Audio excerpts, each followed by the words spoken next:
Star Trek, the next generation. Your love throughout the nation.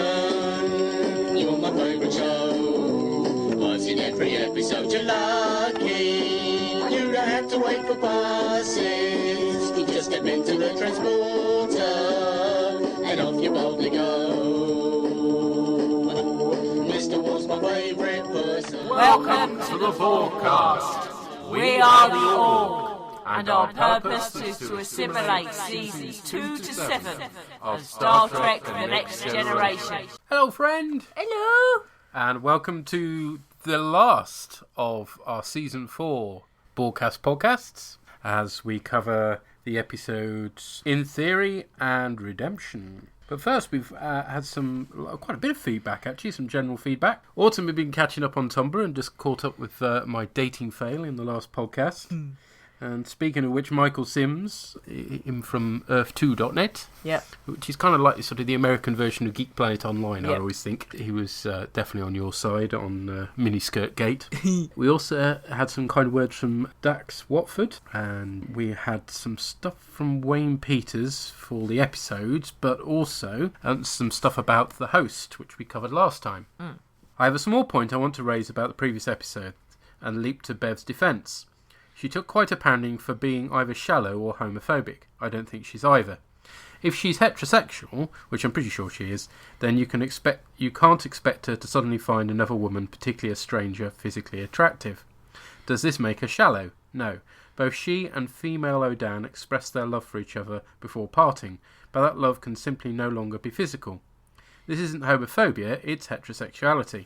Surely homophobia is objecting to other people finding the same sex physically attractive.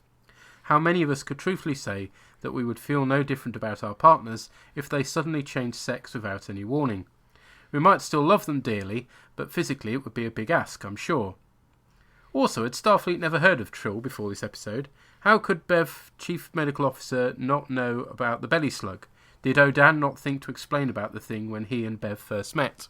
Well, clearly not, and they say that they barely know anything about the Trill at this point, so that bit's explained in the episode itself.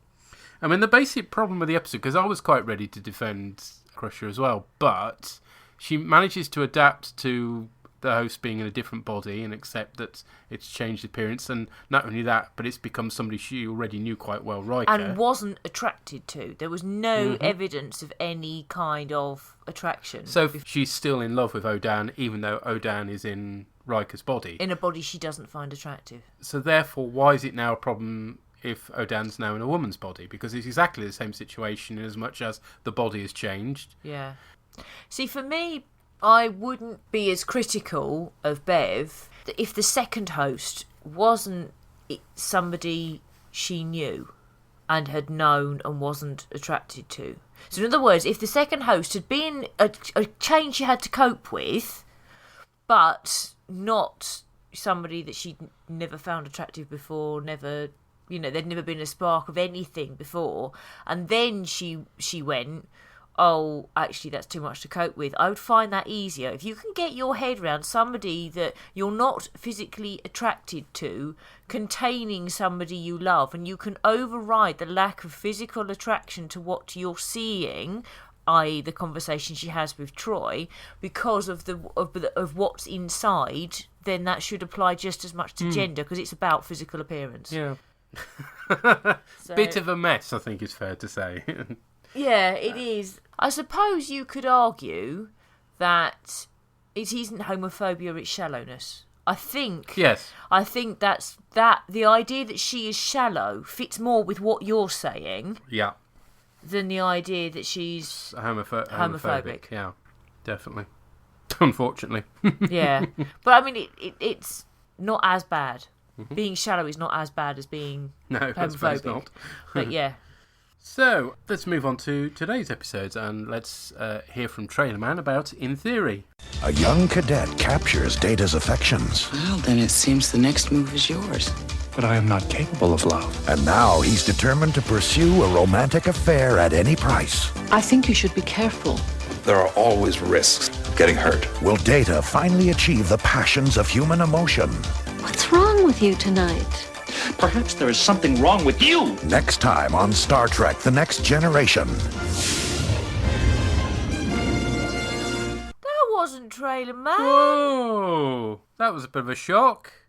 He's regenerated. Topicality there, but yeah, that was curious. Now, although the new Trailer Man, perhaps it is a regeneration because he retains the previous Trailer Man's ability for inaccuracy. Yeah. Jenna Desora is not a cadet. No, she's not dressed as a cadet. She's got pips. Never called a cadet. She's a lieutenant, and she's obviously been serving on the Enterprise for a while. And Worf describes her as somebody under his command. So no, wrong. My notepad fell apart, so if this is disjointed, I apologise. There's a page in the wrong place. Oh no. You get some bollocks about a dark matter nebula. Data is modifying torpedoes, and there's a woman who you find her name is Jenna, and she's subdued because Jeff asked her to dinner, and she's a bit distracted. So Data's like, do you want me to list again the reasons why you ended that relationship? And start saying things like, you didn't like the noise he ate when he ate his soup, and he didn't pay you enough attention, and various things like that. And she goes, yes. And then Data's like, well, don't you want the reminder? And she's like, no, I do. And that's kind of the teaser. And it's our first look at the Photon Torpedo Launch Bay. Sadly, it's our last look at it as well in Next Generation, which is a bit of a shame, because it's quite a nice little set. The nebula is just the same nebula they always use from Star Trek 2, recoloured. So then, having modified these torpedoes, they then have to go and light up the nebula. Woohoo. And then it's an orchestra. Yes, and now this is turning into another Next Generation trope, the performance in 10 Forward of a collection of crew playing classical music, and usually there's at least a couple of regular crew members. There's at least one of the sort of the B cast, if you like, of O'Brien, or in this case it's Keiko playing an instrument. Yes, so it's becoming a trope. Yeah, it's just another reason why they need more telly, isn't it? Really? I mean, surely by the time your children have grown up, if you even have children, you don't have to go and see any more school concerts. Yeah, and then you get this awful, annoying scenes between whiny Keiko O'Brien about socks. Yes. She has one speaky scene and she annoys you in that. It's not good, is it? Fuck off with the socks, Keiko. Yeah. Anyway, after the annoying, horrible sock scene, then Data's looking at the stuff from the nebula and saying that there's a higher order, dark matter in a higher order of magnitude or something, so the life forms could be different. So it's all, let's go and have a look. And then Beverly knocks something, or find something, or it's not really clear because they're only actually shooting at this point from like neck height, so it's not entirely clear what's happened anyway. Then you get Jenna talking to Data, and she's saying, why can't I fall for someone like you? You pay me attention. And he's like, but I have no human feelings. And then she says to him that he's very handsome, and I can't help think, really? Is he? I don't think Data's handsome. Well, I guess some people found him handsome. He was always seemed to be a very popular character, but I didn't know how much that was the sort of Spock-like personality. Okay. The same reason that Spock was attractive to people wasn't so much his looks as his emotionless characteristics. The idea that you can bring the man out of him, sort of thing. Okay. Anyway, and then you get this line where Data goes into 10 Forward, it goes to Guinan and says, Lieutenant Desora just gave me what could be considered a very passionate kiss in the torpedo bay. Fanar! Is that what we're calling it now? This relationship has moved on fast. I mean, damn, sister, you're going to go straight for the torpedo bay. Oh, dear. Yeah, I'm going to end up in a clerk to Aston Elf conversation here if we're not careful, so let's move on. Okay. And then you get this odd scene with Geordi carrying Spot. And it's how did Spot get out? Mm-hmm. And then Data's like, Geordi, and of all the people's advice to ask I know. that woman. He turns to Geordi for relationship advice. Yeah. And Geordie eventually says, ask someone else. Yes, sensibly. So then Troy's like, you need to be careful. This isn't just an experiment. But then she says you need to be more than the sum of your programming. Oh, well, that was all right, yeah. That was okay. Troy doing some valid counselling for a change. Good. And then you get Worf. Worf's next, yeah. Klingons do not pursue relationships. They conquer that which they desire. Wow. And then he warns Data off. She's a member of my command if you hurt her.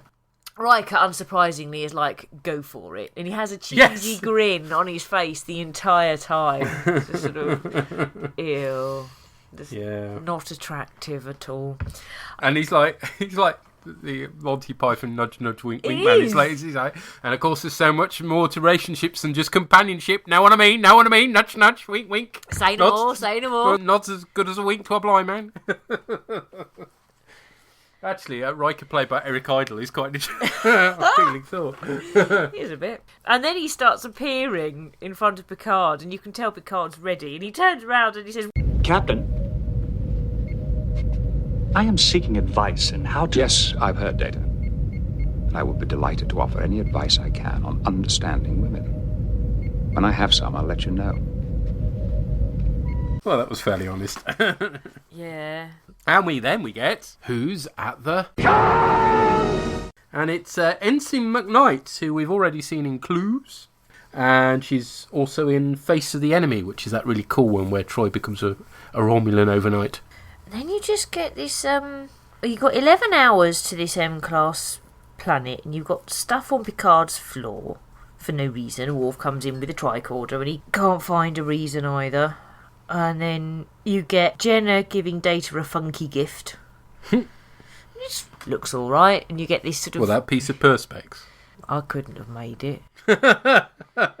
All I made out of Perspex successfully. I don't know much about art, but I know what's shit, and that looks utter shit. I quite like the curve forms and the way the light hit it. Really? Yeah. Okay. Sorry. Anyway, they then have this... She's well dressed for a change.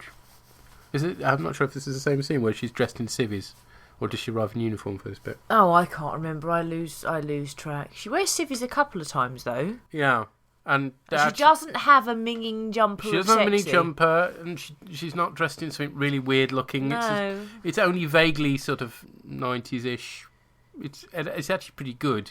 Yeah. I mean, we give the costume designers a lot of grief, don't we? Yeah. But actually, they made a good effort. She gets two outfits, and both of them look okay. Yeah. So, well done. Yes. Well done, you costume person for this show. As Jenna leaves, the wall goes odd. Yeah. And then they get to where the M-class planet is, but it's gone. And then there it is. Mm-hmm. And in the meantime, there's been problem in the observation lounge, so they arrive and all the chairs are in a heap. It's been depressurised. It's a bit concerning. Yeah, and Data says the patterns are like subspace distortion, but he can't actually detect any subspace distortion. Mm-hmm. So it's a puzzle. And then you've got Data has obviously put something that he picked up off of Bloody Cheese Wanker into his programming. Yeah, he suddenly switches into it's horribly cheesy and suave and slimy and ick and bad and wrong. Yeah. I mean, it's clearly something he's replicating rather than something that's very natural. Obviously. He uses a contraction at one point as well. That's when he gets into the quarrel, which he suddenly switches into fairly randomly. After singing opera and trying to redesign her wardrobe. Oh, dear.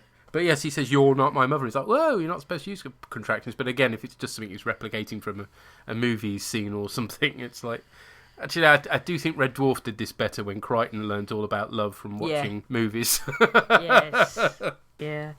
And then you get this scene where she just goes, "Oh, kiss me." So he does. And then she goes, "What were you thinking?" And he talks about the Warp Core and Dickens and... Dickens. That was unfortunate. Feeding spots. And then how much pressure he was applying on her lips. Yeah. She says, well, at least I was in there somewhere. But yeah. I mean, it's going to be a problem with Data, isn't it? Yeah.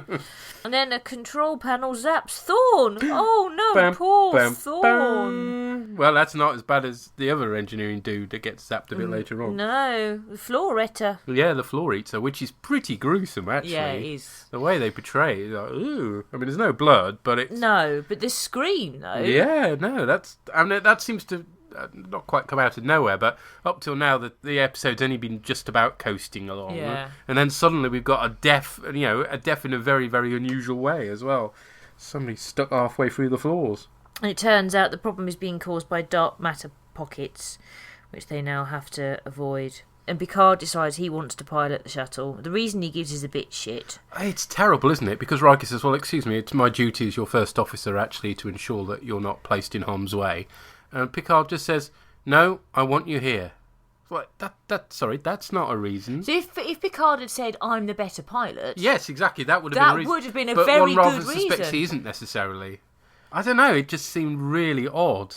I mean, all right, there's been times in the past where he's kind of pushed his way onto an away team when perhaps it should have been Riker, but nevertheless he's had a specialism. It's involved archaeology or something like that. Yeah, that would make sense. Which you can just about say, okay, that's fair enough. If he was the better pilot. But in a situation like that, Riker's completely correct. You know, it shouldn't be the captain of the ship in the shuttle in front of the, in piloting the ship through. That's definitely your first officer job, if not somebody more junior than that, to be honest. Actually, it should be Data. Who is going to be able to spot them quickest, make the necessary correction quickest? Yeah, he's going to have the better reaction time, isn't he? I'm sure it came up before in an episode, actually. So, it should have been Data in that shuttle. And it does make... I mean, he didn't write the episode, but Patrick Stewart did direct the episode.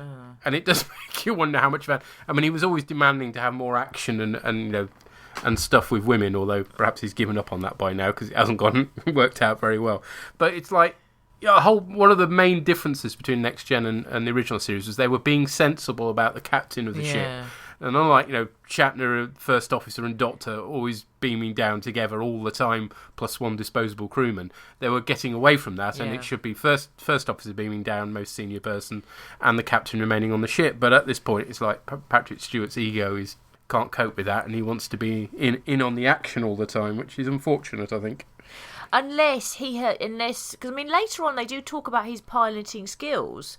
All it really needed is a line in there. Yes. I'm a better pilot than you are, Will. But again, not as good a pilot as Data, clearly. No, but that's even so, in that scenario, if he were the better pilot, it would have got round it. I mean, as it turns out, he cocks up anyway, doesn't he? Admittedly under very difficult circumstances, but he ends up piloting the shuttle into not one but two of these dark matter pockets, and he has to be beamed away. Spins around, and then... More likely, I should think. But then, hooray, they're out of the nebula. Da-da-da-da-da. Yeah.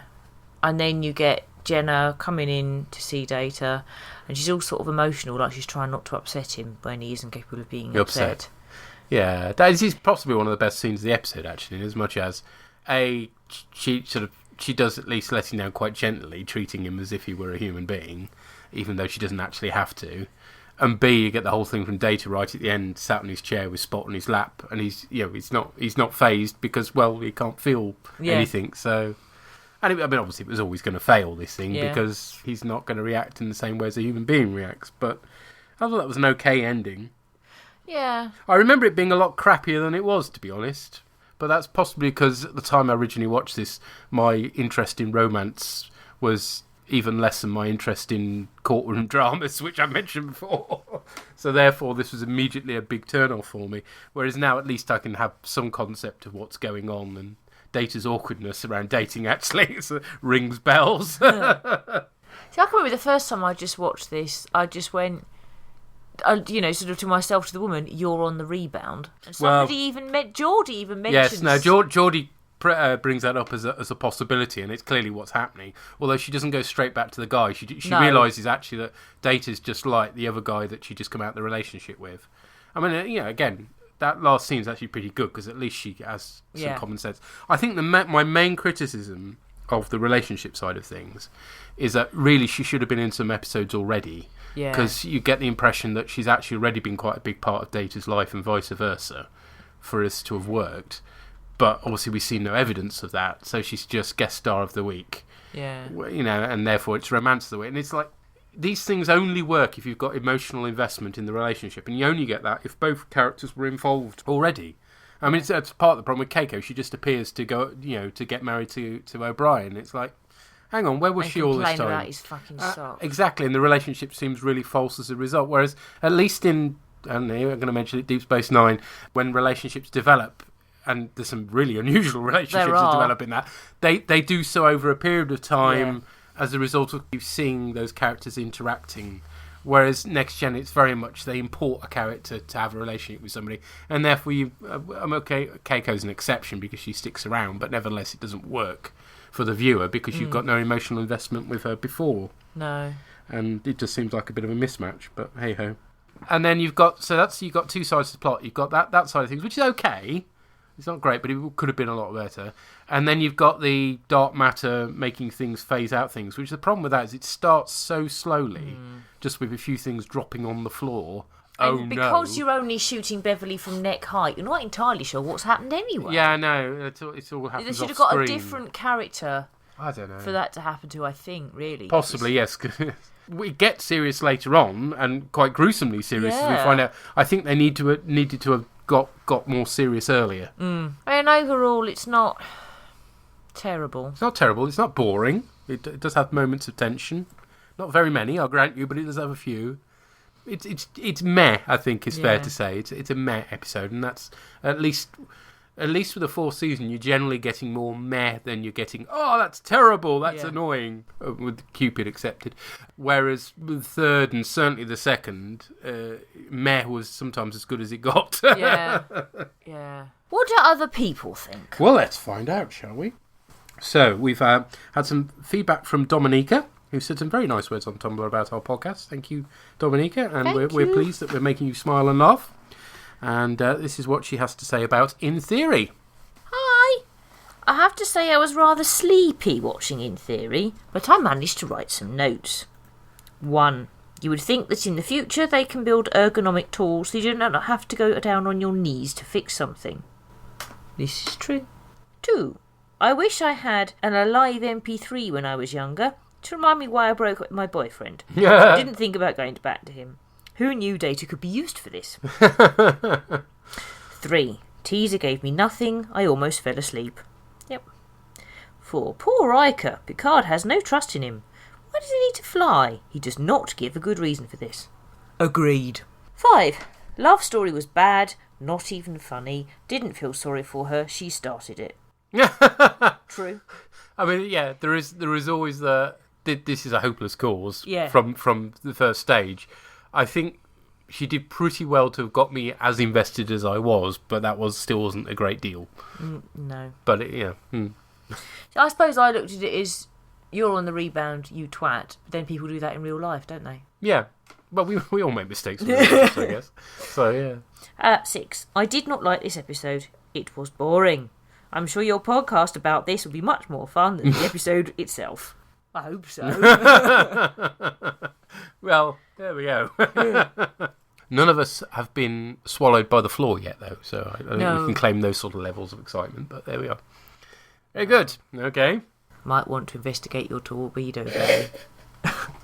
Yes, not on air, I don't think. No. Fire torpedoes! Yeah, I can see. Certainly boring was how I originally thought about it. It's mellowed for me slightly in time, but I can completely sympathise, Dominica, yes. Okay, then we've got some feedback from Drew.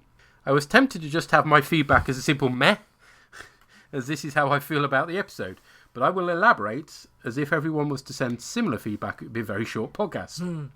I find the A-plot just nonsense. I love Data, I really do, but would I want to be in a relationship with a non-emotional android? Of course not. As much as I would not want to be in a relationship with my washing machine. Let's not go there. I can understand the physical pleasure you would get from having a relationship with Data, Tasha Yar, but why would you get into a relationship with Data if you can never express true feelings back?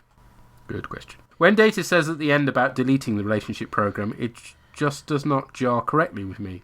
So could he, for instance, get into a situation where he could have to sacrifice Geordie and just delete his friendship program so he could handle the fact?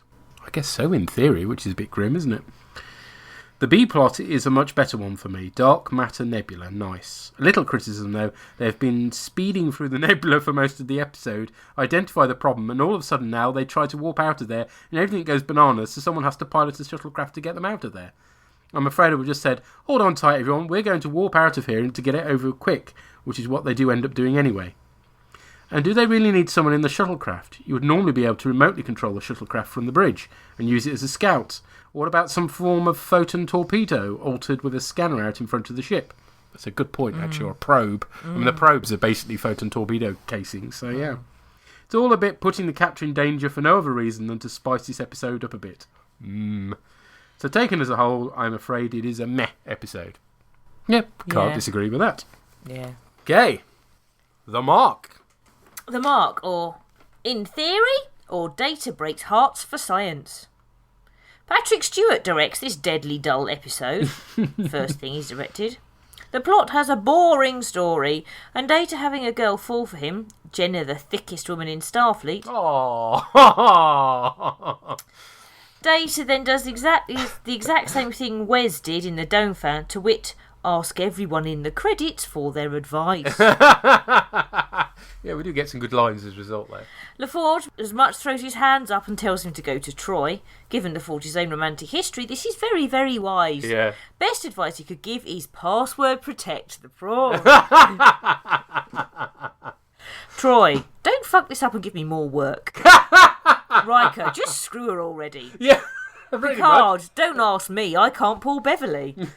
Worf, what I say sounds like some kind of rapey Klingon shit about conquest.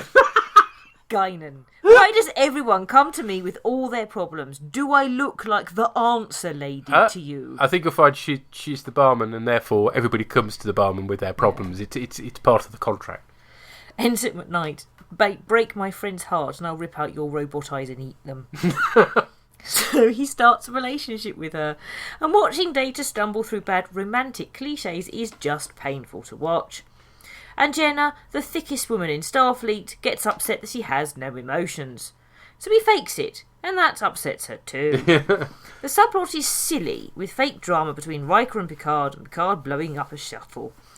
Data and Jenna break up. In Theory has one saving grace. I love the scene where Data just lists some of the things he's thinking about while Jenna... It's a long list, and it's what he's always doing in every situation. Every second for one of us would be eons in his mind. We would surely only ever occupy a small fraction of his total awareness and computational activities. Even if he remains totally attentive from our point of view, it exposes Data for the, quote, alien, unquote, being he is. But really, who thought it was a good idea to redo the Dome Fan only without the depth, heart or brains? It's a very bad rehashing of a really, really bad Wesley Crusher episode. While the Dome Fan is flawed and cliched, I believe there is something a little charming about watching a young person fumbling with love for the first time. Here, I found myself marvelling at the fact that Jenna appeared to indeed be a grown-up woman, yet the cringe-inducing flirting is given with an adolescent tone by an adult who has prior romantic involvement, and it makes me wonder if she's taken her meds. Oh, very harsh, I think. I can see how you come to that, but no. And definitely, I much prefer this to the Dauphin. Oh, at least the acting in this is good. I mean, she may seem a bit stupid at times, but she's a far better actress than whoever it was. Will Wheaton and whoever she was, yeah. But then, to be fair, they were a lot younger than her, so you wouldn't expect them to be as good. Plus, we don't have any really, really shitty monsters for Worf to fight. No. Okay, I didn't think this was going to be a popular one. And I'm in no way defending it in a huge way, but I do think it's not quite as bad as I remember it being. Perhaps I just remember it being really, really bad, and therefore in comparison. But hey, there we go. See, from my point of view, this can't be as bad as the Dauphin because it isn't Wesley. Again, that's slightly harsh, but he wasn't good. That was one of his worst episodes ever. Really, he was just I mean, it was badly written in that as Yeah. well as the acting not being But great. the delivery was bad. And whereas- even Will Wheaton has said when he looked back Yeah. on that episode that he can't look back on it without cringing. I mean, Yeah. but hey, when you're young, what are Yeah. you going to do? But I did like your crew responses. Yes. They were yes. funny. Work your way through the crew, yeah. Good. Okay, well, we got some MP3 feedback from, let's go to Wayne Peters. Fairly forgettable, this one. In fact, I can't even remember what it was called. Hang on. In theory. Right. It reminded me of the host in that they had an idea for a story. What if Data had a girlfriend? But then thought, well, that's not going to fill an hour. What else can we do? Well, okay, let's... Didn't someone have an idea for doing the Philadelphia experiment with Star Trek? Where the person gets stuck halfway through the deck plate on the ship. Brilliant! Put them together. Job done. Next. And that's kind of how this felt, really. It was very much a sort of a filler episode. Brent Spiner was okay, I guess. Still creeps me out every time he plays anything other than Data as just Data. Yeah. Bland, forgettable. Not really that bothered. Let's move on to Redemption. Well, that was short and to the point. Yeah, okay. Again, can't disagree, but there isn't an awful lot to disagree with. No, can't really. Maybe unsurprisingly. What does Mr. Pieman think? Hello, Orgs. Murray the Pie Man here to give feedback about In Theory. This episode's a bit of an odd one for me. It's got a serious case of the rose-tinted specs. I think I mentioned before I was a big fan of the character Data when I was younger. And so as a result I have a real soft spot for this episode. Watching it again, it doesn't quite hold up. I think I'm still clouded a bit by the soft spot. I think things that people might find cringeworthy, I'm probably okay with, or at least find them less cringeworthy. Basically, it's Data pursuing a relationship or being the rebound guy, which now did actually make me think. Now, in this one, the ensign for some reason does have this weird idea that he will feel emotions for her, or that he's being sweet. It's that thing of everyone knows Data's unemotional. Effectively, going to him as your rebound guy means that you want... frankly, a vibrator that'll cuddle you after, to put it in rather crass terms. I'm actually amazed Data doesn't get more attention for this, particularly if Tasha Yar blogged that he was fully functional on her Facebook page or something. Space Facebook, obviously. And so yes, he pursues a relationship. We have... The scenes of the relationship are quite dull. Having a lover's night out with Keiko and Miles is about as interesting as it sounds. There are some funny scenes. You've got Data asking advice, and particularly Picard's response. I do like as soon as I have any, I'll let you know. So that those sort of things raise a smile. But yes, other than that, the relationship, watching it now with my grown-up cynicism, is a little less sweet and a little more tedious. Saying that, I still find the end scene rather sad. I do see it as Data almost feeling upset for all that he's not meant to feel emotions. I always thought this was a more nuanced performance by Brent Spiner. Sadly, he somewhat ruined it by saying in an interview he got the emotion chip in Generations because he was sick of playing an emotionless character and it didn't stretch his acting muscles, which means that any nuance or subtlety you see in these scenes is purely accidental. So, good job doing yourself down there, Mr. Spiner. The B plot in this is actually quite interesting. It's a nice concept of the pockets of that put the ship out of phase, and there's some, considering they didn't show anything expensive, it's quite nice to see things like all the furniture piled up at one end of the observation lounge. A nice way of showing that there was a big decompression there, and the ensign stuck in the floor is actually quite, for all it's not gory, it's quite grisly. A thing that they do to probably better effect in the episode the Pegasus, which is coming up later. So, and of course at the end we get a quite neat scene with Picard flying a shuttle to lead the ship out. So overall, yes, it's an episode that definitely isn't up to the standard that I remember it. I remember it with some fondness, and looking at it with the cold hard light of my 30 odd years, 34, 5, how old am I again? Anyway, with my many years, it's a little disappointing, I've got to say. It's not nearly the episode I thought it was, particularly when you compare it to another data-centric episode like Data's Day, which is actually still a very entertaining episode. This one, the relationship does get tedious.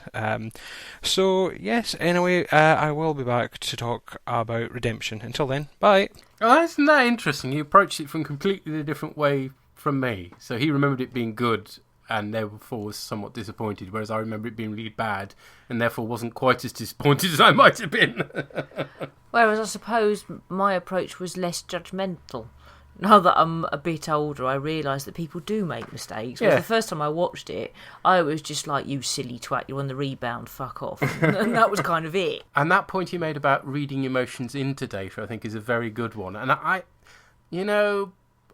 do think Brent Spiner, with the looks on his faces, does sometimes, even if he's not playing the emotions, enables you to read those emotions if you want to.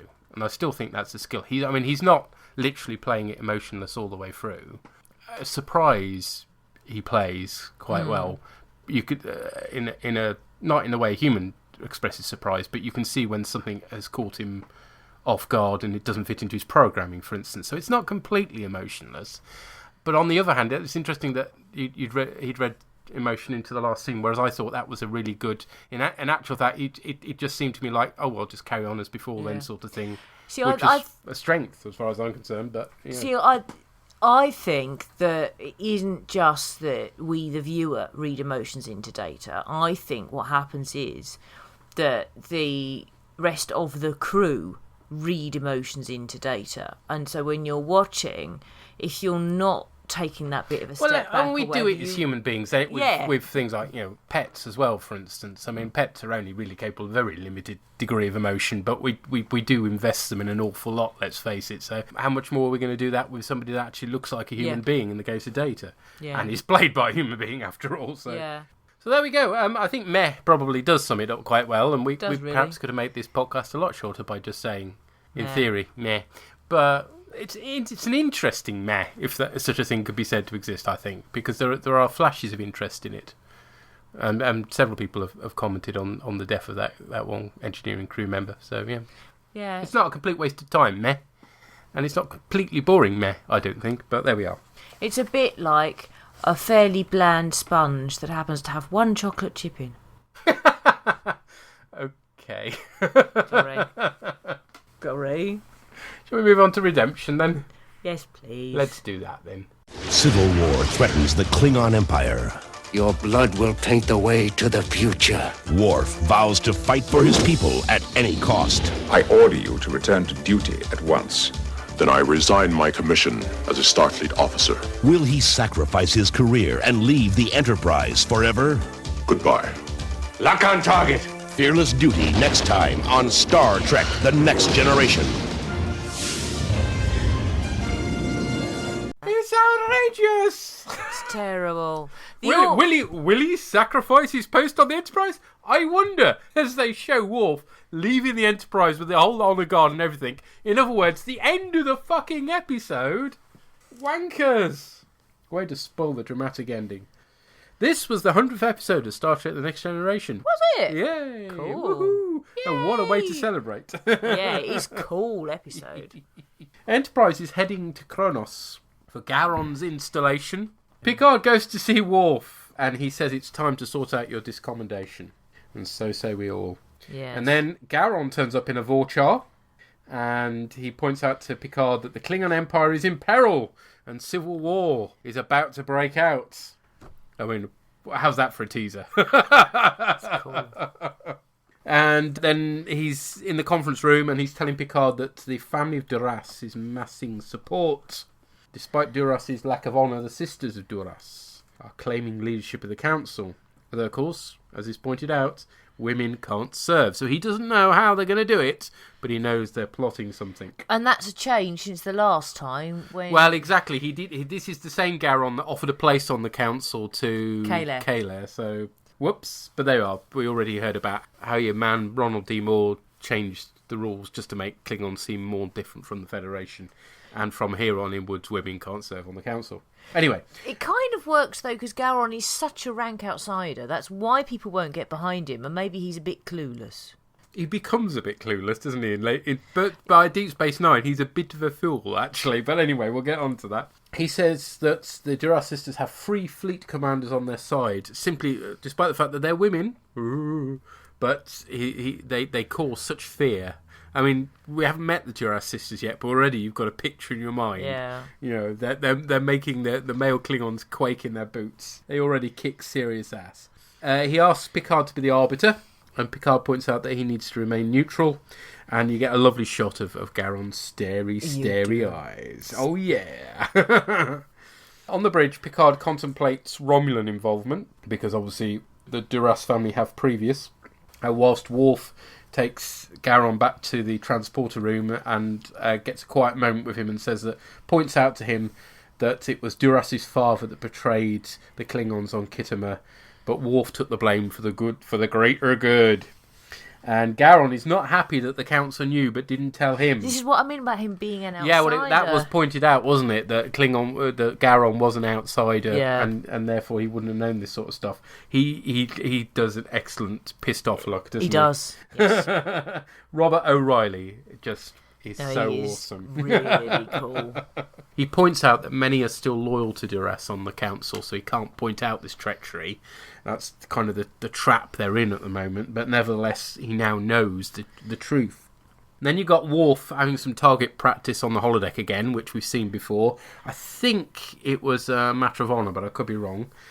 Back in season 2, but Guinan turns up, and it turns out that she's a sharpshooter. And but then she had that massive gun, didn't she? Yeah, in that other episode? Well, it's all very well to have a massive gun and shoot well, but I mean, just with a small phaser, she's able to outgun Worf, which clearly annoys him. Bless him. And she says, "You're not like other Klingons because you don't laugh," and it's like, I don't feel like laughing, and bless him, Worf keeps missing, so he's even less likely to laugh. She asks how Alexander is, which is nice, because we've kind of forgotten about him at this point. And Worf points out that he's finding it hard to adjust to life on Earth, unsurprisingly. And Guinan says at some point he'll want to know what it's like to be a Klingon, like you are now, basically. So then Worf requests a leave of absence, which Picard grants with a Kapla! Which is cool. Yeah, that's a nice scene. And Worf goes to Kern's bird of prey that he's the captain of, his brother Kern. Bird of prey.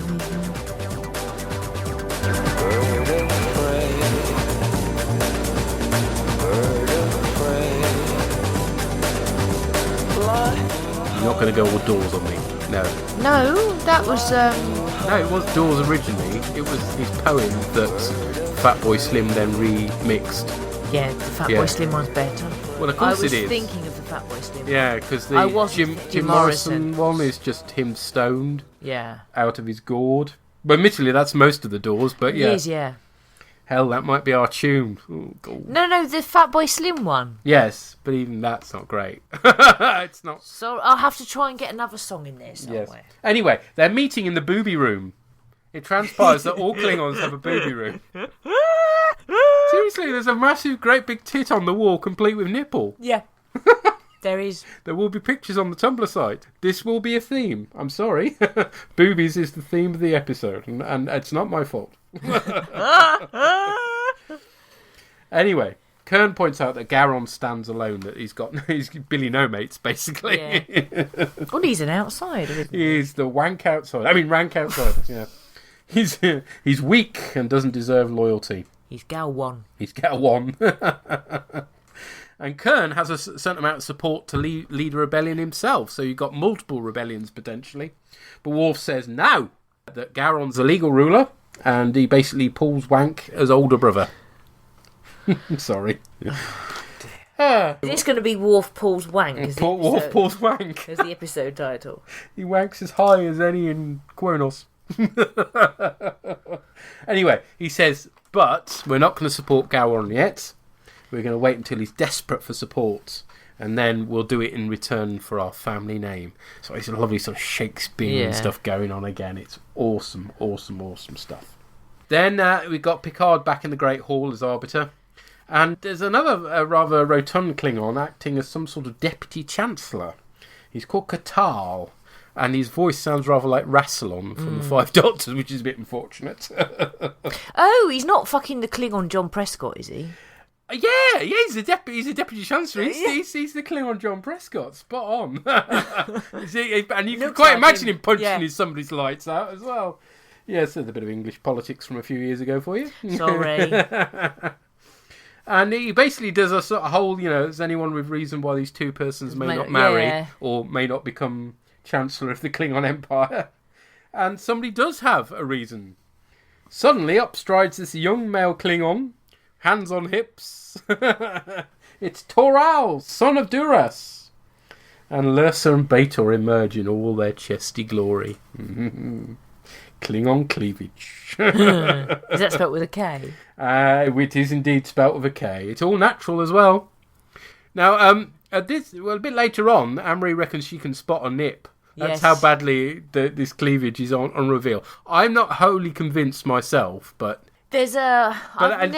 Don't blame me. This is Amory spotting these things. There is. I've never known how to pronounce this. Areola, not sure.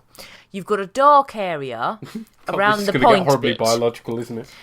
Okay, and this dark area sticks out on B'Etor's right nip.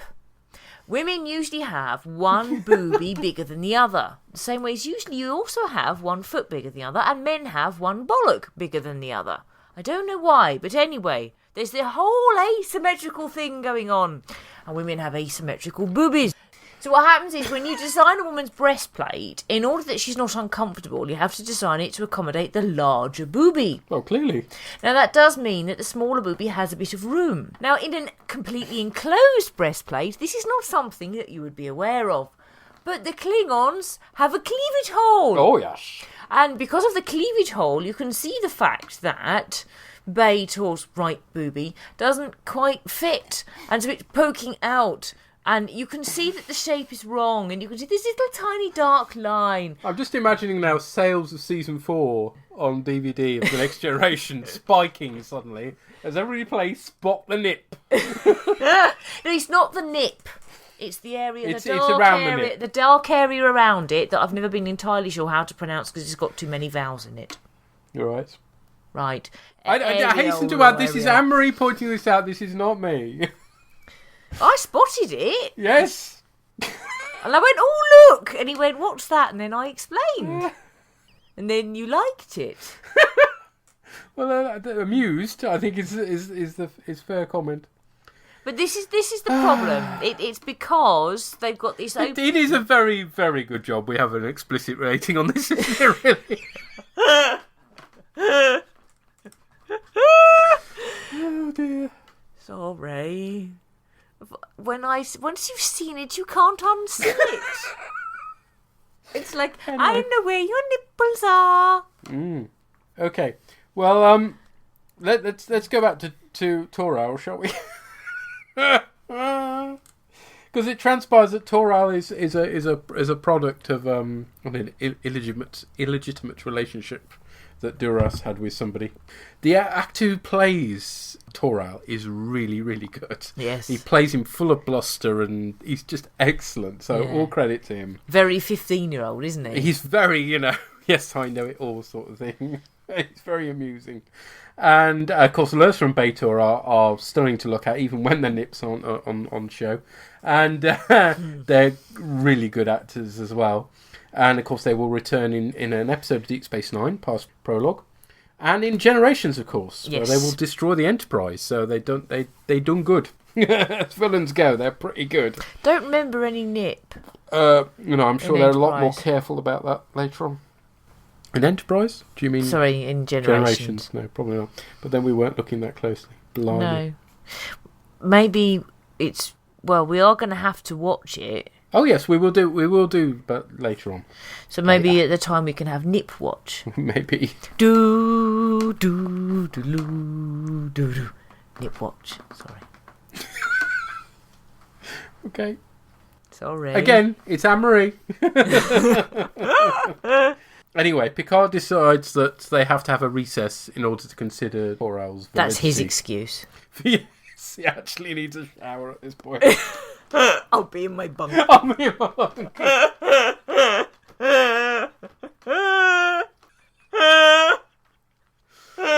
Oh my, but up till now, there's been several comments on Tumblr about how smutty we've been. Oh my, we've broken... We've broken the smut barrier. Oh yes. Okay, then we have a scene with the Duras family at home. And we have Romulans here as well, including that familiar voice again. And there's a wonderful bit where Toro gets his face slapped, which is very Blackadder. Yeah. It's just, nobody has any respect whatsoever for Toro, including his sister. Sisters? No, not sisters, because they're Duras' sisters, so they're his aunties. Aunts. Yes. Auntie Nippy. Auntie Nippy. Sorry, we has had beer. Don't slap me in the face, Auntie Nippy.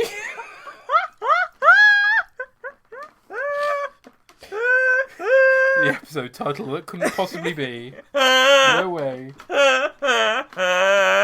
Oh, it has to be Don't Slap Me in the Face, Auntie Nippy.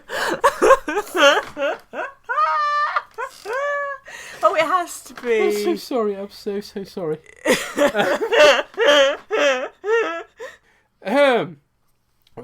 Then we switch to Worf speaking to Kern, and Kern says he has the support of 4 squadrons, and some others are undecided as well.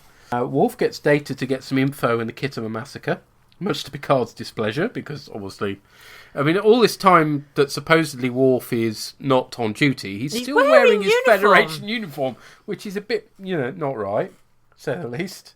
I mean, all right, I can't imagine what his civvies look like, but he could be wearing his Klingon garb, although that would rob the scene later on of its impact, I guess.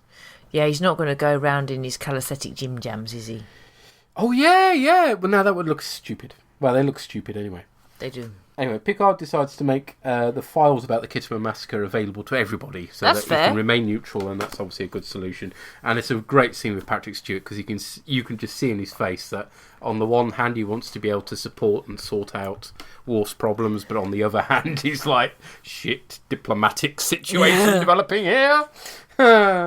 Then Picard gets a personal message inviting him to meet with the Duras sisters for tea. And no mention of head stroking. Head stroking. There's no mention of sticky buns, but there is, but there is a certain amount of head stroking involved. And nip. No. So Picard sticky buns. I bet he did have sticky buns after that. Oh dear. Seen a bit of nip. I've got some sticky buns now. Oh, I'm gonna have to change my trousers and everything. We need the next thing down from a explicit rating. Smutty rating. Whatever's worse than explicit rating is what we're hitting tonight, I'm afraid, folks. And it's all your fault, madam. You gave me beer. Oh, so that makes it my fault suddenly that you're spotting nipples. Blimey. I kind of have that sort of mind anyway. It's just if I haven't had beer, I don't tell people. Anyway... Yes, Picard turns up to this meeting. It's a great scene, and yes, Beto does stroke his head quite suggestively, and there are very some suggestive hand movements as well. And Lurs is kind of, calm down. You're back off. The thing is, if you noticed, the window in Lurs' uniform is smaller than Beto's. Yeah. So that if she did have a nip problem, you wouldn't actually see it. Perhaps she feels the cold more. The invitation was unexpected. We should have extended it much sooner. We don't want you to judge us by your experience with our brother. Duras was a fool. He deserved to die. Forget him. We have. We do not wish to be your enemy. Quite the opposite. That pleases me. Have you made your decision regarding Toral's challenge? I'm pursuing it with due vigilance. Allow me to heat up your tea. Toral has the bloodline to lead the Empire into the next century. He has the support of the people. Then it remains to see if he has the support of law. But he must. Surely you can see that. I'll tell you what I see. If I find Toral's challenge valid, The two of you will very quickly gain control of the council, and Gowron will be found dead shortly thereafter. If I reject Toral's claim, you will accuse me of serving Federation interests, and it will serve as a rallying cry to declare war and overthrow Gowron. You see very clearly, Captain. But one thing is missing.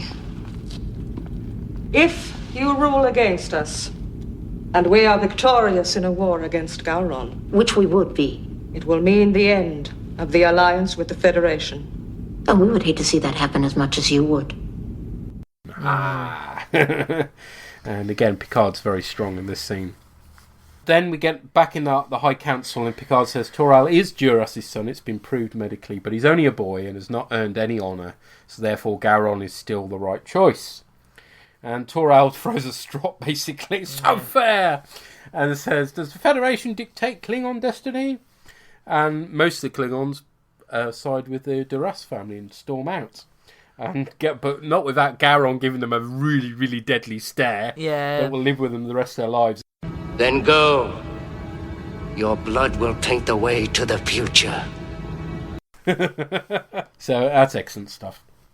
Then we switch to Gowron's booby room on his Vorchar cruiser, which has a pair of boobies. We've gone from one booby in Kern's Bird of Prey to two boobies on a Vorchar. That's the advantages of serving on a bigger ship, obviously.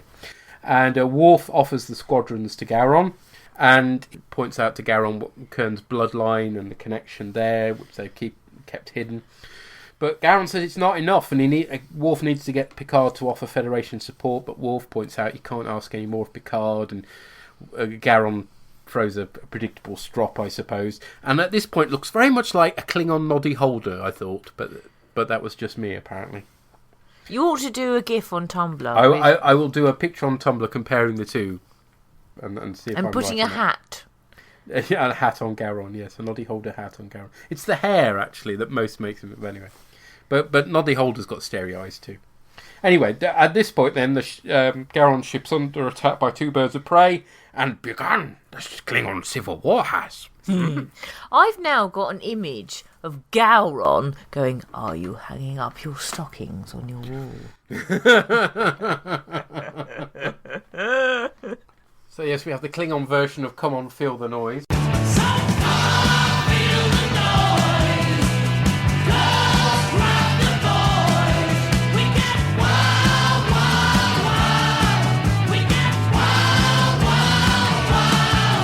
Come on, feel the nips. No! Got my fingers on your tips. Behave!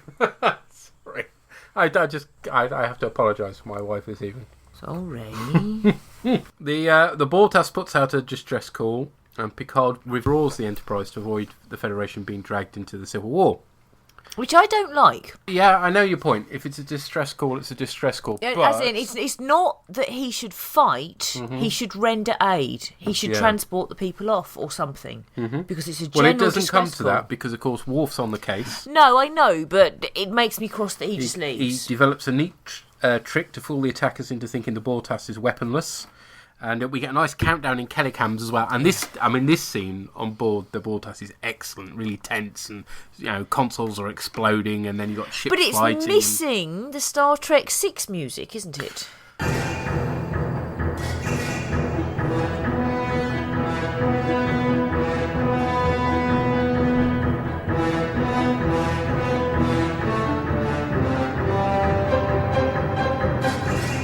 Which, of course, originated in Star Trek the Motion Picture, actually. Did it? Yeah, but was repeated in both Star Trek 5 and Star Trek 6. It's just, that's what I wanted. I wanted that music. Yeah, no, it's a shame they didn't use that music, isn't it? Yeah, but anyway.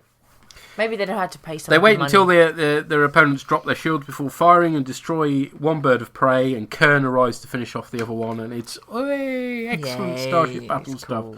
This is what we like. Okay, then we're back into the High Council chamber, and it's revealed that the High Council chamber has 3 boobies. Total recall. Yes, this is quite worrying, isn't it? And Gowron proceeds with the installation ceremony, with Picard performing the honours. But it's a fairly empty hall, it has to be said, for the event, so the odds are clearly against him.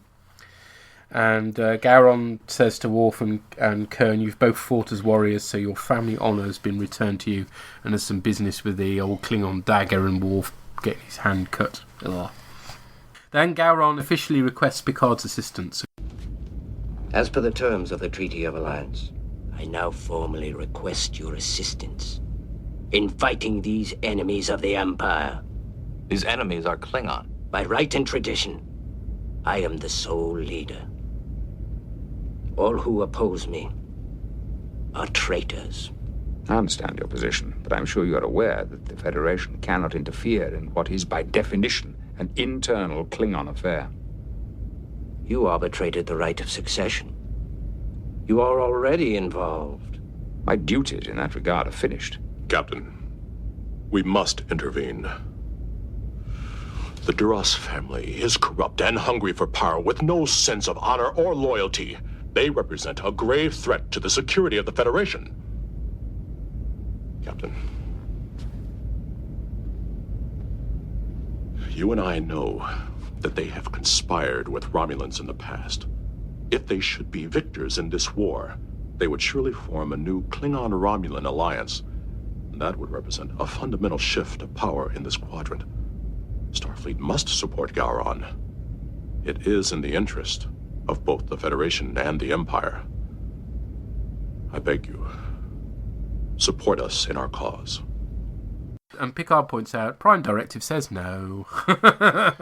And then, just to rub salt in the wound, recalls Worf to duty as well. Which leads Worf to then resigning his commission, dramatically throwing his comm badge on the conference room table.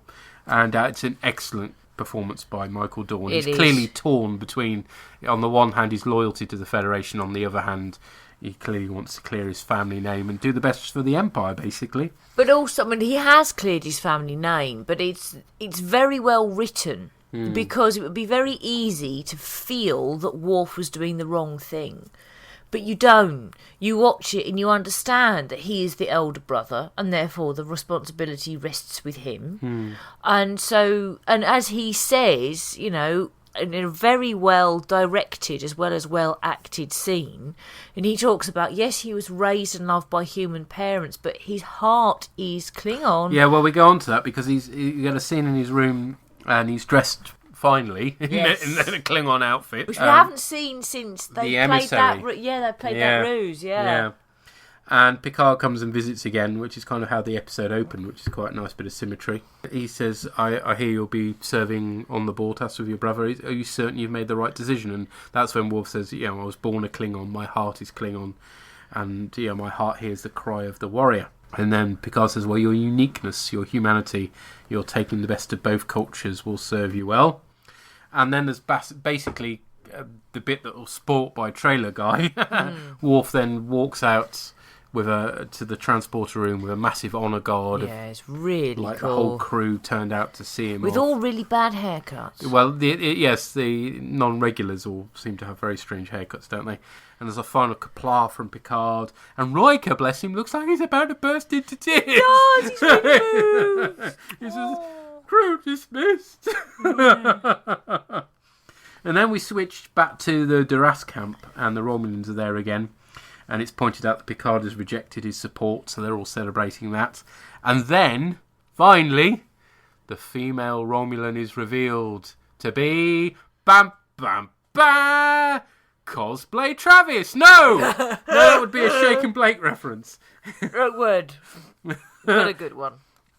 No, it's of course Salah, who has some sort of connection with... Yeah, because they rhyme. Not just because they rhyme, because they're played by the same damn actress. Yeah, I know, but, Of course, we'll find out more about this at the beginning of Season 5! And I get to do that one, because it's the first one and I'm not too drunk. Hurrah! Unlike now. Whoopsie! Now, even though I'd heard what the cliffhanger was, in terms of Salah being revealed as being played by Denise Crosby, even so, and even knowing it now and seen that episode several times, that is one hell of a cliffhanger. When she comes out the shadows and she's got... I mean, she should always have played a villain because she's far better at it. Problem with me is that because, unfortunately, Next Gen clashed with Home and Away. Oh, God. And my sister always wanted to watch Home and Away. Tragedy. Until we got an additional telly, which was actually in season 4. My viewing of Next Gen was hit and miss. Mm-hmm. Kind of depended on who won the fight for the telly over me and my sister. So I had barely seen any of season 1. And certainly didn't remember. So you went, much of it. who the fuck is this? Yeah. Oh dear. It meant nothing. First time shame. round, it meant nothing to me. But I mean, ultimately, for me anyway, this episode ends. The episode ending of this episode is even better than Best of Both Worlds. As good as that was, this is just like amazing because you've had an episode that's filled with Klingon political intrigue. You've had space battles. You've got the whole thing with Worf. Which side is he going to fall down on? Is he going to stay with the Federation? Is he going to go with the Klingons? And first time you watch it, you do wonder whether he's going to come back or not because it does seem fairly final. It's just an absolutely brilliant episode, and what you couldn't ask for anymore, really. Excellent stuff. You see, for me, it's not as good a cliffhanger because you sympathise with Worf, and you kind of feel that while the Klingon Civil War is going on, Worf is going to be fighting with the Klingons, and then he'll come back after. That, for me, that's what I always assumed. Also, again, as I said, the Solar thing wasn't didn't mean anything. To me anyway. But the thing is, as cliffhangers go, actually, the point at which they should have ended it if they wanted a cliffhanger was whether or not Worf was going to resign. And they didn't end it there. Now, I think it's a good choice in terms of pacing because of the reveal for Solar, which I know meant a lot to the fans, just not to me because my sister liked Home and Away too much. But for me, that means that as a cliffhanger, doesn't pack the punch the Best of Both Worlds does. Mm-hmm. But I do really like the episode. I think it is a really, really good episode. I'm not disputing that. I'm just saying that for me personally, because I didn't know who Solar was. Yeah, no, understandably. Okay, so let's hear what other people think, and we'll start with the mark. Redemption Part 1 or the Klingon Game of Thrones? So the High Council has been split into two warring factions. Two warring factions when we only have 2 episodes to do things. It's always 2 warring factions. Worf finally gets off his arse and reveals to Gowron that it was Duras' father who conspired with the Romulans at Khitomer, not Worf's pa. Lurs and B'Etor, sisters of Duras, played by Barbara March and Gwyneth Walsh, who I wish to apologise to now before I start. You want to apologise to them. All I'm going to say on the subject is 13-year-old me. 13-year-old me! Sorry. Would like to thank you very much for wearing metal bras, giving us what could only be described as the Klingon cleavage to enjoy. It is also the most useless armour ever. So much uncovered vitals that would be easy to stab with the blades everyone has. But I can forgive that for the Klingon cleavage. You want to see how this is portrayed? Check out the action figures of them. We did. Shocking. Yes. I mean, it's like Klingon Barbie. It's worse than... I mean, it's so big that I can't even begin. The action figures are like... The top half of them are 3 times the size of the bottom half. It's just so weird. I will put pictures up on Tumblr. I am told neither Gwyneth Walsh nor Barbara March required chest padding.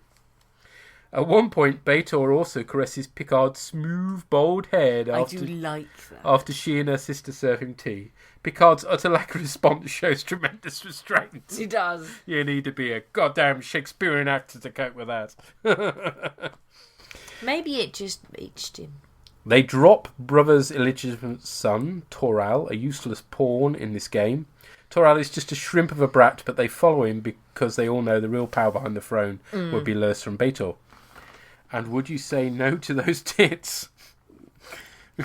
I love the line, "Where did you find him, Lursa?" in a harlot's bedchamber. Gowron snarks it.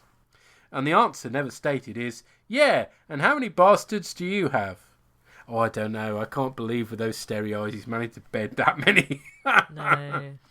And Worf quits the day job to fight in the war. They send him off with full honour guard. Why does he do this? Well, it could be that He's still sore that Guinan kicks his ass in more ways than one.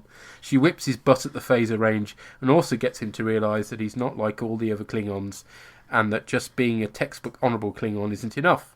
And to cap it off, we have two more things. Denise Crosby as the shadowy Romulan Commander Sellar, the daughter of an alternate timeline's Tasha Yar.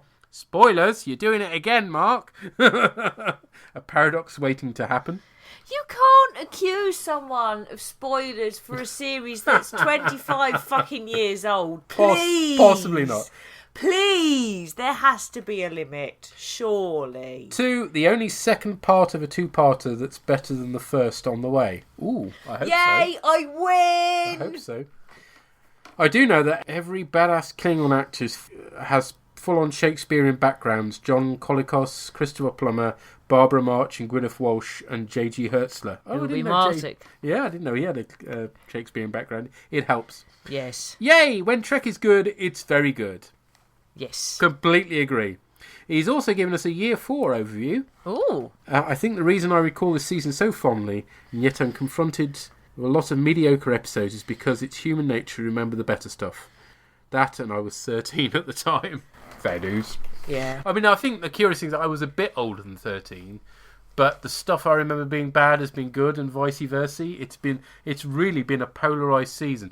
But I do think, in general, season 4 has got even more good episodes than season 3 and 2. Yeah. So I'm quite happy. There aren't very many really bad episodes, Cupid accepted, and the worst is meh. Yeah. And the best is really, really good. Okay. We also have some feedback from Drew. Andrew writes, after the excellent Best of Both Worlds season finale last series, this is a disappointment for me. The Klingon Civil War seems to consist of about 3 ships. The Klingon Council Chamber looks cheap. There are only about 10 Klingons in there. The interior of Gowron's ship, the Bortas, looks like a bad TV set. The whole thing is not grandiose enough for an end-of-series 2-part episode. Good points. Sailors reveal, and Worf's on a guard exit. But that's about it in my opinion. Just not a very interesting episode really, and a sad end to series 4. Oh, he didn't like it. Oh, well, I suppose you're going to get that. I agree about the 3 ships. There is insufficient fighting for a civil war. I do. Well, we're only at the early exchanges of fire at this stage, so I can forgive that. And we are seeing things from the Federation's point of view at this stage. Yeah, we're only seeing one point in space, so you can excuse it for that. I thought the council chamber looked absolutely excellent, personally. I mean, it's got an amazing amount of height to it, which I'm sure is added by special effects. But I was really, and it's empty for a reason. It's because everybody else is buggering off to support Duras family. It has to be said though that the Bortas, I noticed it didn't look good.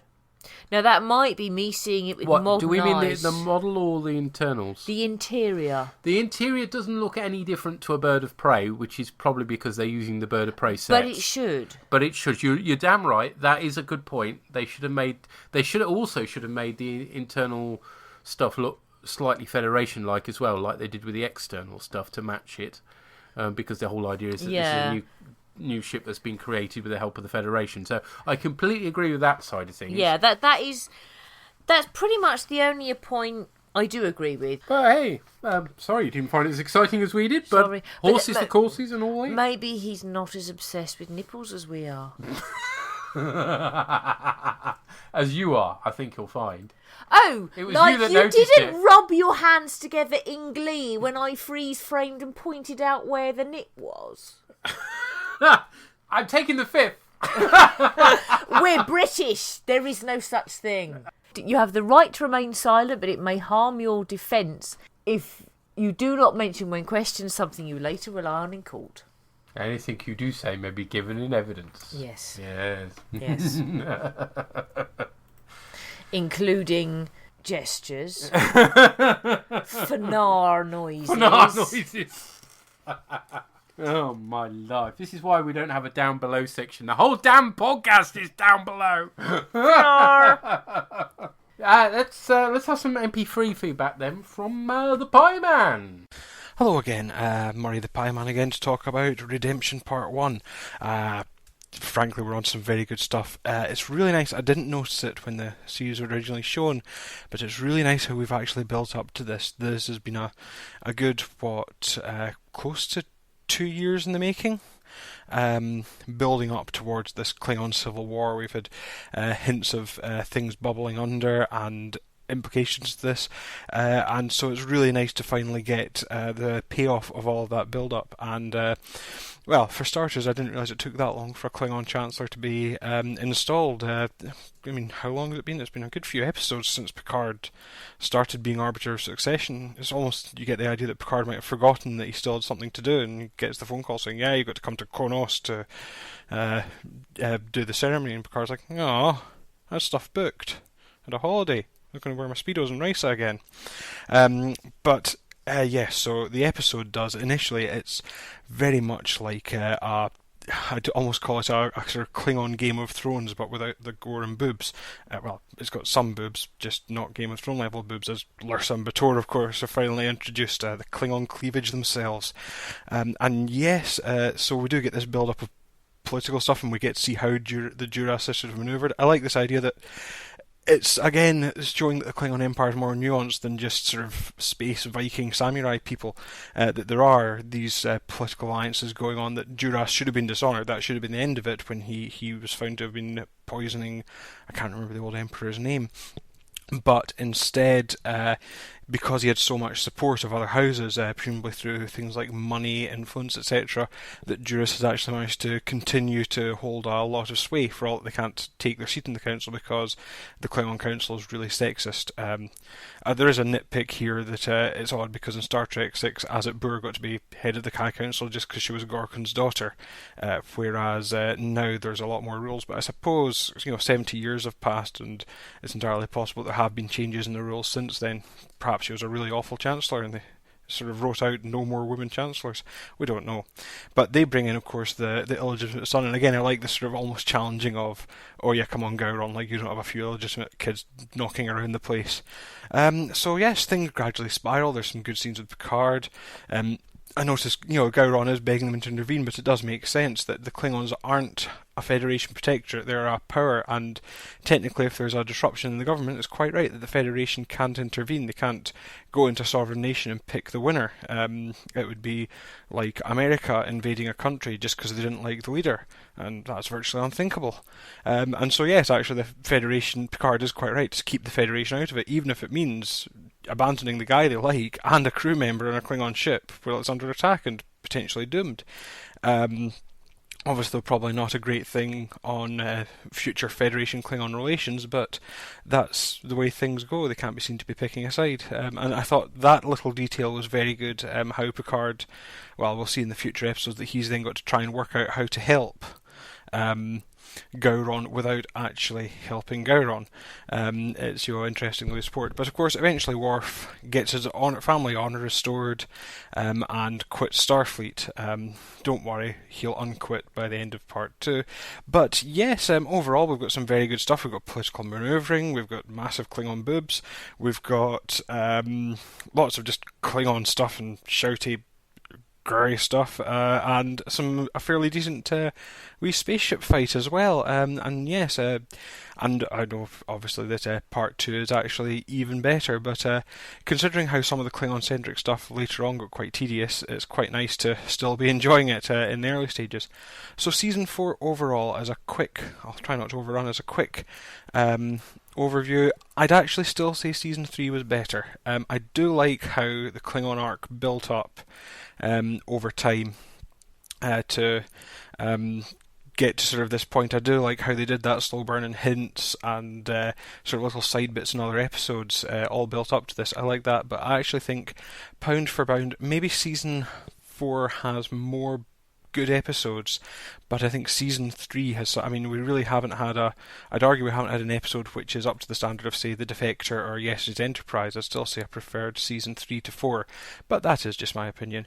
One final thing, Denise Crosby, of course, returns as Seal in this episode.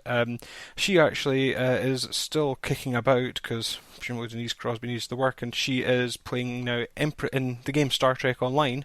She is now Empress Sela of what remains of the Romulan Empire after the their star went supernova in the events that sort of spurned off the parallel universe in the J.J. Abrams Star Trek film. So it is quite nice that character is still kicking about, and indeed she actresses it as one of the few people who does voice actressing in Star Trek Online. So I thought that little bit would be an extra interesting point. So anyway, I'm now looking very much forward to watching Redemption Part 2, because Pick TV stopped showing these. I have had to buy the box set, so I've now parted with money to support the bOrgCast. So anyway, I've gone horribly over my time. Just to say, as always, enjoying the show immensely, and do keep up the good work. So I will see you next time for Redemption Part 2. Bye. Oh, he parted with money for us. Bless him. Thank you. Oh, well, I'm sure it's money well spent, to be honest, because we're in the good stuff now. We are. J.J. Abrams be damned. I'm sorry, it doesn't count, so don't worry about that side of things. Empress Solar, for heaven's sake. Dear.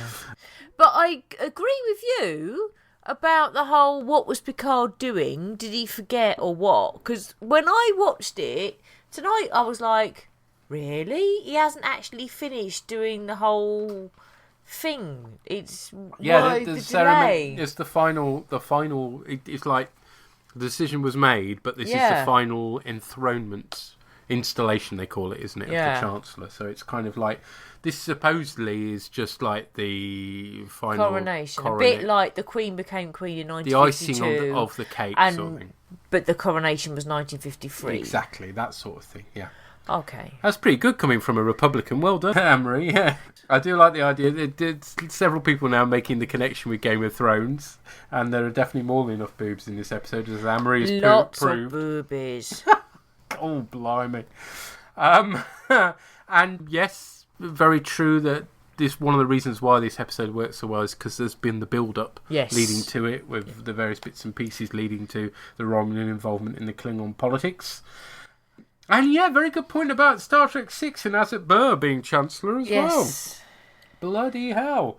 This goes to show, doesn't it? So, when did they make the decision that women could be on the council? Somewhere in between Gowron giving the offer to Kaylair and this, basically. Suddenly they had a change of mind. Bloody hell. But there we are. We look forward to watching season 5 with you. Excellent. Yes.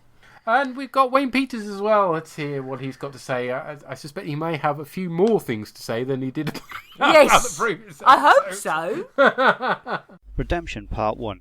Well, I loves me a Klingon story, and this is a doozy.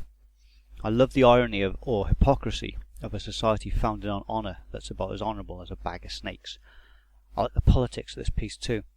Gowron wants Worf's support, but can't clear his family name without alienating council members whom he also needs. Good stuff. Robert O'Reilly and Tony Todd as Gowron and Kurn are fantastic, as are Gwyneth Walsh and Barbara March as the Duras sisters. Juvenile boob windows aside. Tony Todd's Kurn always reminds me of Snoop Dogg for some reason. Not sure why. Only downside with this one really is that the space battles felt very cheap and nasty. More so than I've noticed on the show before. It all felt overlit and had a sort of gearish videotape feel to it. A lot of the ship movement was very basic and minimal too, and the effects were pretty stuck on looking. It's a shame because it does take the edges off what is otherwise an excellent episode. One final thought. How did two Romulans get onto the Klingon homeworld? Oh well. Can't wait for part 2. Kapla! Oh, well, that was actually relatively short, but far more positive, obviously, than the previous one. Yes. I do like the phrase "honourable as a bag of snakes." Yes, it's all about the honour, but it's completely screwed up honour, isn't it? Let's face it. I also like the phrase "juvenile boob windows," which is where our brains went. It's where your brain went. And yours followed. Yes, the fact that there's lots of Romulans and Kronos and nobody seems to comment did occur to me as well, actually. That's like, I mean, presumably Duras has some sort of headquarters that is suitably away from everybody else, because these Romulans walking around as they appear to would be a bit of a giveaway otherwise. But why? I mean, correct me if I'm wrong, but I had always assumed that societies that were equal to the Federation in development, among which I would count the Klingons and the Romulans automatically, would have personal transporters. So why would anybody know that the Romulans were beaming down if all they were doing is beaming down into Duras's house. But I mean, there's actually a scene where there's a Romulan comes in, gives a report, and then walks out again. You think, well, where's he going to? Out into the streets so everybody can see him? It's really weird. Wherever the personal transporter pad is. Well, it doesn't look like that. That's the problem. But anyway. Maybe that's just me finding a solution, but that's what I'd always thought. As far as the effects concerned, I think this is contemporaneous with Babylon 5's either first or second season. I'm not entirely sure of the time frame. I think Babylon 5 started in 92, I don't know. But anyway, Babylon 5 showed that the technology was there to make space battles be more dynamic, that it wasn't just two-dimensional, because space isn't two-dimensional. Mm-hmm. But until Babylon 5, nobody had done it. I don't know why, but they have. Well, no, it's damn hard with models. That's the problem. With physical models, which they're using at Next Generation at this point, it's very hard to do anything that's, multi-level. Whereas Babylon 5, this is interesting because Next Generation were offered, right from the beginning of Next Generation, they were offered the possibility of using computer effects, and they backed out of it. They were scared of it. Whereas Babylon 5 embraced it. And as a result, Babylon 5's effects, whilst they don't look as solid, that's the thing. I always prefer model effects because they look more real, but the downside is you can do less with them. Yeah. And therefore the battles look less dynamic. Yeah. And what you get in later Next Generation, and certainly in Deep Space Nine, is they scan in the physical models into the computer, and then they're able to play with them in the computer, but they've got a more physical-looking thing, so it works a lot. But ultimately, by later Deep Space Nine, you're getting better effects than you got in Babylon 5, and still as dynamic as stuff you've got in Babylon 5. But certainly, if you compare the effects we've got at the moment in Next Gen to what we're watching at the moment in Babylon 5, it's coming to the end of Season 4, aren't we? It's Babylon 5 all the way, isn't it? Yeah, it is. So I can understand that. But having said that, I did think the effects of this didn't look that bad. I mean, I'm clearly the minority on this, but I thought they looked okay. I was aware of how static it was. I think it's one of those things that you can't unsee. Until the Babylon Project pointed it out, I hadn't spotted it, but now I can't unsee it. It looks physical and real. I mean, I can live with the fact that it's not quite as dynamic.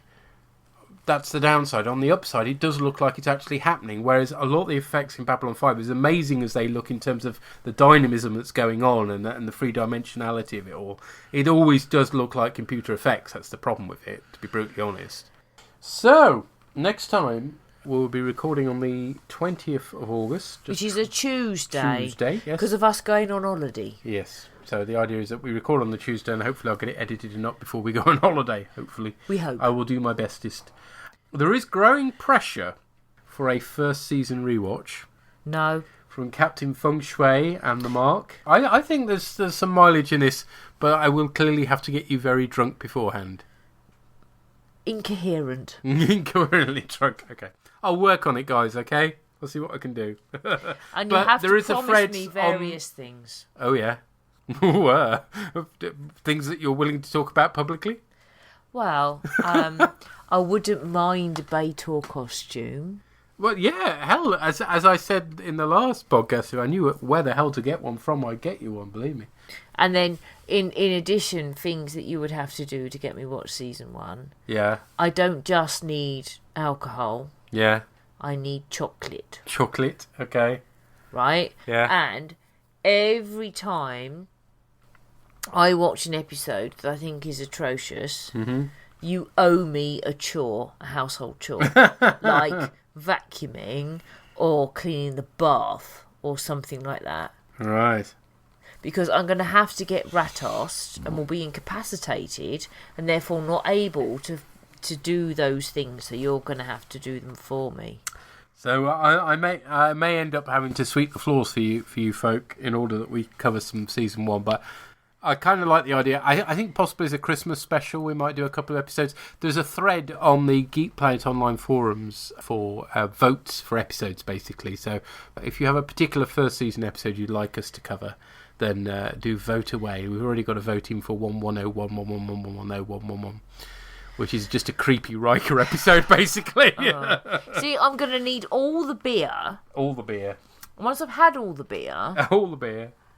right, I'm incoherent. I've had 4 now, and I'm struggling to get the words out of my mouth. It may not make for pleasant listening, is what we're saying, No, folks. it's not just that. As bad as this one got. I'm not convinced I'll speak.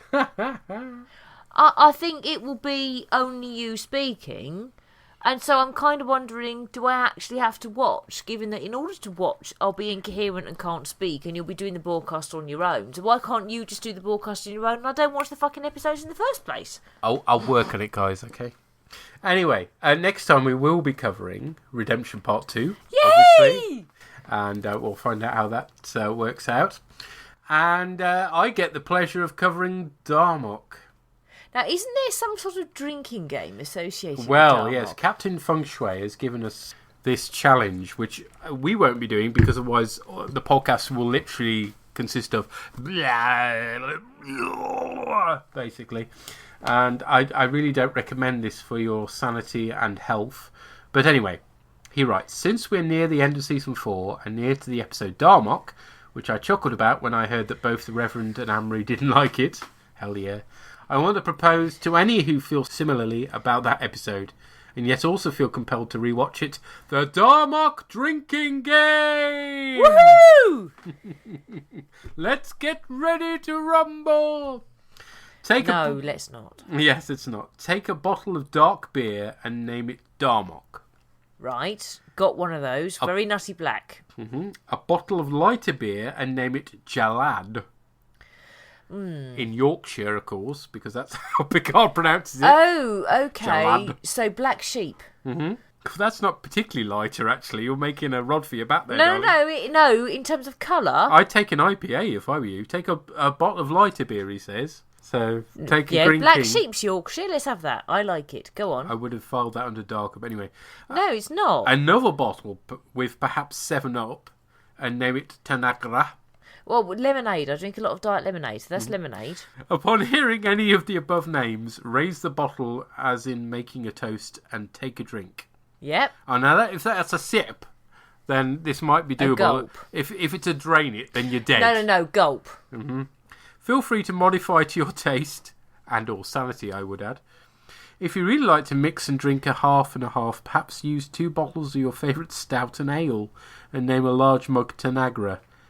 No, you don't want to be mixing stout and ale, that's not right. No. You can then play along and have Darmok and Jalad meet at Tanagra and have a drink. Have an appointment with the hospital, I should think, but anyway. I suggest this game because my thinking back on this episode leaves me wondering how a species that speaks entirely as they do could master and explain concepts related to physics necessary for space travel. I also find myself wondering what one of their dictionaries looks like. Probably a pile of puke, to be honest. Better to play the drinking game and enjoy the episode than to think about it. Cheers, Captain Feng Shui. Yeah, but I like that idea, and Darmok is shit. I want to do the drinking thing. But if it turns out not to be shit, you won't know because you'll be off your bloody face. I win either way. I like this idea. Thank you very much, Captain Feng Shui, even if I'm playing it on my fucking own. Well, folks, I hope you enjoyed this large chunk of smut. Great apologies if it didn't.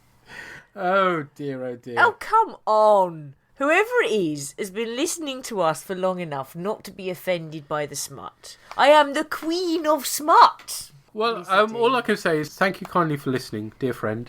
Thank you. Thank you, and we enjoyed Season 4 tremendously.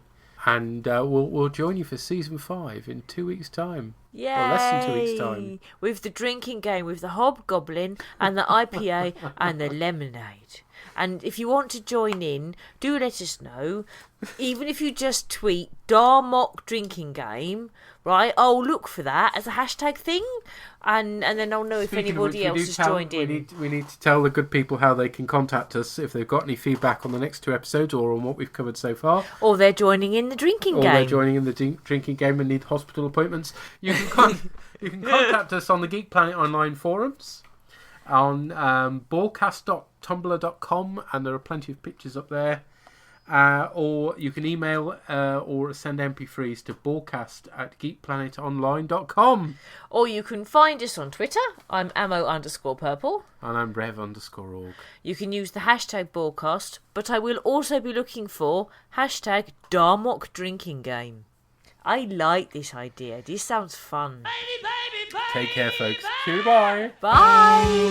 The bOrgCast is brought to you by those lovely purple people at Geek Planet Online. The song at the opening of this podcast was written and performed by Adam Buxton and is used with his kind permission.